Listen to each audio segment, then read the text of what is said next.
Okay, we got the walk around video of the little 57 Porsche Speedster Replica.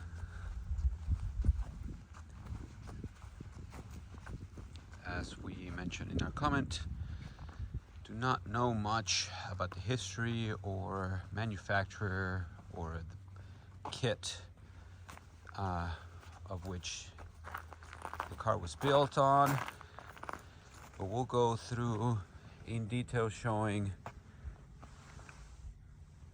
the entire car and all the imperfections, which there are several in the paint. It's definitely not a perfect car. It's got scratches, as we will try to point them out, and blemishes, a lot of chips here where the hood opens. Obviously has rubbed there in the past. So we'll start from fender, that it's a cheaper badge. Shows the paint has some blemishes there. Wheels are in decent shape. What is nice about it is that the thickness of the fiberglass is really nice and sturdy, and definitely thicker than a Corvette, for example. I'm comparing it to my mid-year 63 Corvette, and so blemish here as well, as you can tell hopefully from the video.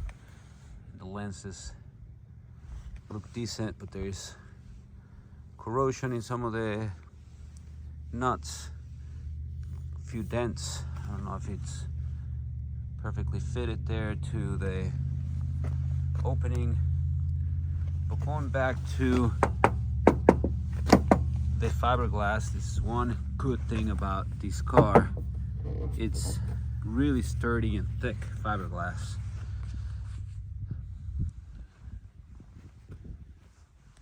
And the fitting, or the overall shape, I guess is a better way to describe it, it's decent. So again, scratches,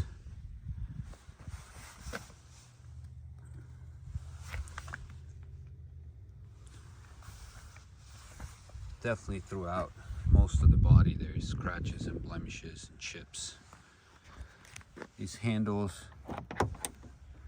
work okay. They're not the best quality, they don't seem, but they function properly. It's missing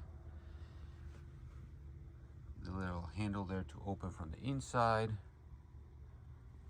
On this side, their carpet, it looks aged, so certainly not a new kit.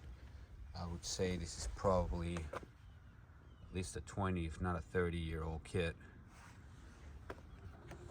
The wood also has blemishes and looks aged, and a couple of places there, like there, is cracked. The steering is actually decent, and the upholstery is okay. Is sprinkling here, so trying to get through it. At some point it had a tonneau cover, which I do not believe we still have, or it came with the car, but it's obvious that it had some sort of cover there with those rivets there. Back, there's a crack here in between the tail lights. We had an oil leak that we fixed on this valve cover, so that was recently fixed, just the gasket, and then he stopped the leak that we noticed in the car barn. Again, the badges are not original by any means, and the lettering is a little crooked, and from a distance it looks fine, but at close inspection it's obvious that some kind of sub replica. And some Scratches here on the top, cracks there. So I'm just pointing the major things that we see, but certainly throughout there's a lot of imperfections to these little kid car. A lot of scratches on this side. So the handles do function properly. Here's the inner door jamb. Underneath the dash, let me change. We may not need to change the angles. This is so small. So on the windshield rim, it shows that at some point it had some kind of latch for the top.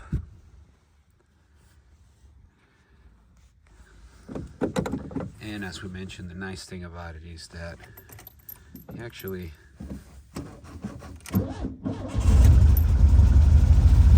mechanically, it always seems to start up good. The engine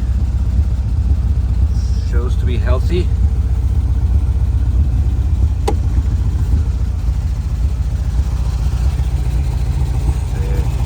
Kind of made up latch for it.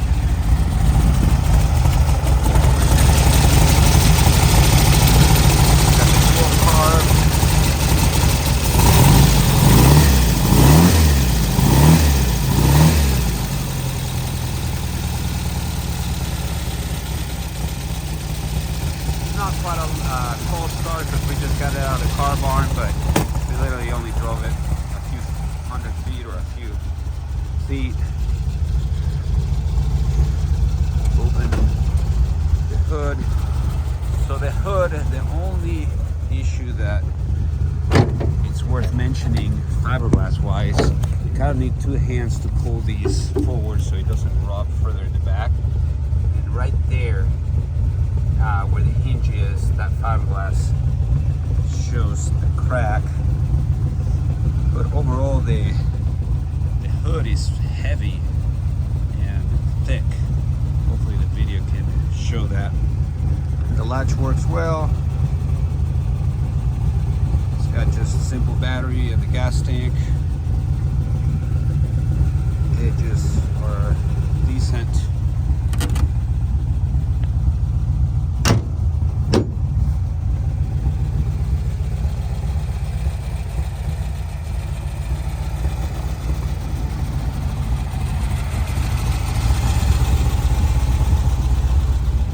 All the super nice, overly done replicas, this one is kind of interesting and cool because it's a great starting point for somebody to have fun with a cool little replica. So again, motor sounds good.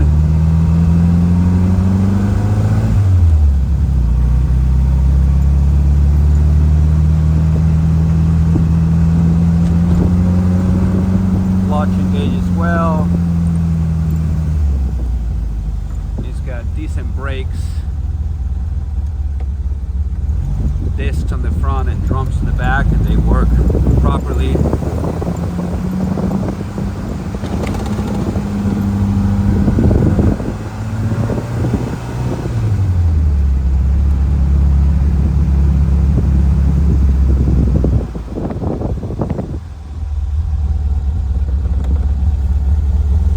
Brake does not work.